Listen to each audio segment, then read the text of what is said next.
right, next up, I want to talk to you about scene modes. So rather than shooting in auto, you can gain some creative control by using one of the preset scene modes given to you on the mode dial. This allows you to tell the camera exactly what you're looking at, and you can end up with a much better looking photo. So let me show you how to do that. On the top of your camera, you'll see the mode dial. Now on the mode dial, you'll see letters and icons. The icons represent the available scene modes that allow you to quickly and easily set up the camera for a variety of different situations. So let's talk about each one really quickly. First up is the lady with the hat. This is called portrait mode.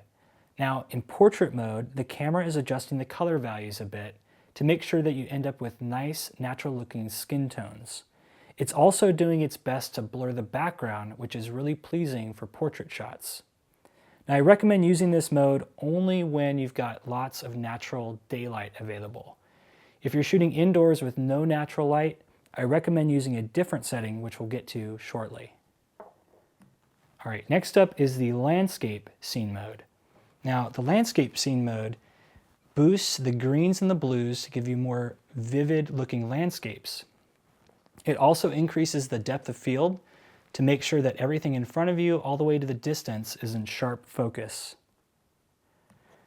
All right, next up is the child scene mode. Now this is almost identical to the portrait scene mode, with the only exception being an increased shutter speed to help freeze the fast and quick movements of children. All right, next up is the sports scene mode. Now in sports scene mode, the camera is increasing the shutter speed quite a bit to help freeze fast-moving subjects. So it could be a person running, or it could also be wildlife, really anything that has really fast, quick movements. Sports mode is the one you're going to want to go with. All right, next up is the most deceiving one, and this one's called the close-up scene mode. Now, why Nikon put it here, I'm not exactly sure, because it doesn't actually allow you to focus closer to a subject. This is essentially just adjusting the exposure to allow you to capture an image up close. In order to actually get closer to your subject, you're going to have to use the right lens, specifically a macro lens, to allow you to get closer to your subject for more macro detail. All right, and finally is the one that I had mentioned previously. This is called night portrait. So in situations where you don't have any natural light, let's go with night portrait mode.